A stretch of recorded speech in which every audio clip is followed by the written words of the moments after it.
Welcome back to the continuation of the story of Sayyidah Khadijah.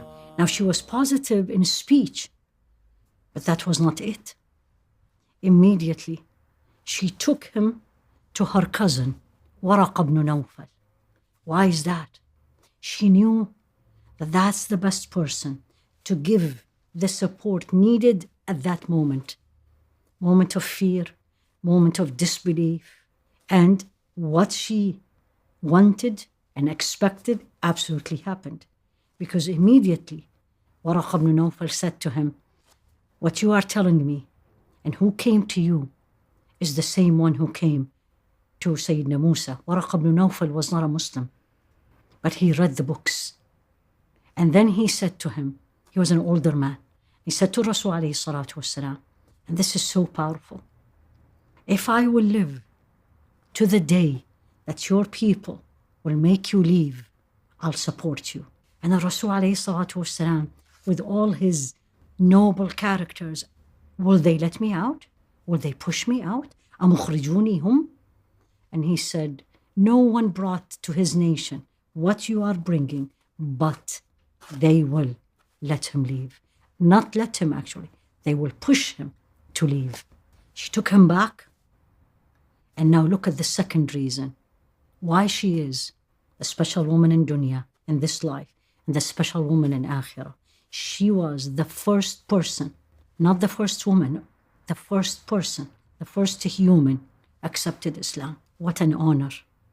But every honor comes with responsibility. What did she sacrifice? Belief, to be a builder, to be someone different. You have to believe in what you have. Number 2, you have to be very hard worker. And number 3, you have to sacrifice. Things doesn't come easy. This is a noble woman, a rich woman. And then what happened to her? Went through famine. She had to migrate. She had to give up a lot of things for only one reason, to support her husband. And not only her husband, but even the whole family. This is a woman who delivered 6 children. She lost 2 of them, the 2 boys. So the life was not smooth. She went through a lot of tests. She lost her children. But still, the 4 girls, she had them. Support, belief, hardworking, and resilient. You don't give up. You keep going to build a nation. Believing, faith, is something we all struggle with these days. But if we just look at what this brings to our homes and look at what it brought to her house, a lot of challenges, of course, a lot of difficulties, but what blessings and legacy that left and lived for thousands of years after her. One of the unique things she did in her house, this is before Salah became obligation. She used to pray with the Rasul alayhi salatu wasalam, 2 rak'at every morning. She was greeted, as we said, by salam, by Allah subhanahu wa ta'ala. She became the mother of one of the best women in Jannah. She was one, but her daughter also was one, Sayyidah Fatima. She was the grandmother of the 2 masters of all the martyrs in Jannah, Sayyidina al-Hasan and Sayyidina al-Hussein. She died in Ramadan, the 10th day of Ramadan. She died in his hands, alayhi salatu wassalam. And she actually died as a result of the famine she went through and the difficulties she went through, just because she's a believer. He actually laid her down in her grave, he alayhi salatu wassalam, by himself, and he personally supervised the preparation of her grave, alayhi salatu wassalam wa alayhi salam. Uniqueness after she died is the non-ending feelings and love he had, alayhi salatu wassalam, for her for years after she died.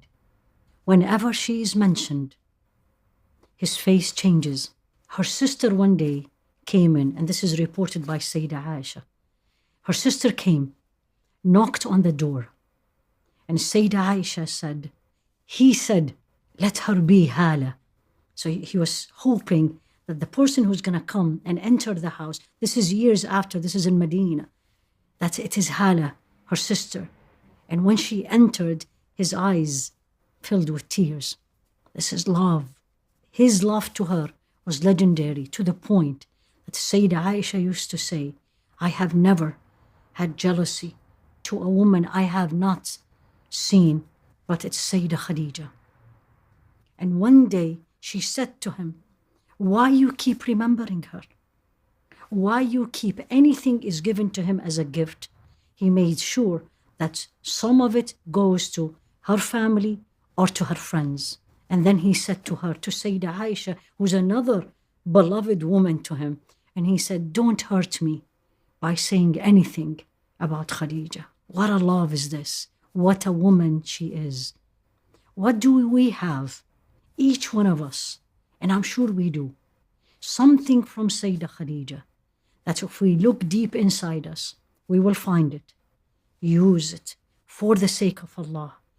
And then He will put barakah or blessing in it. And then make us, Ya Rabbi Ameen, a builder of a nation.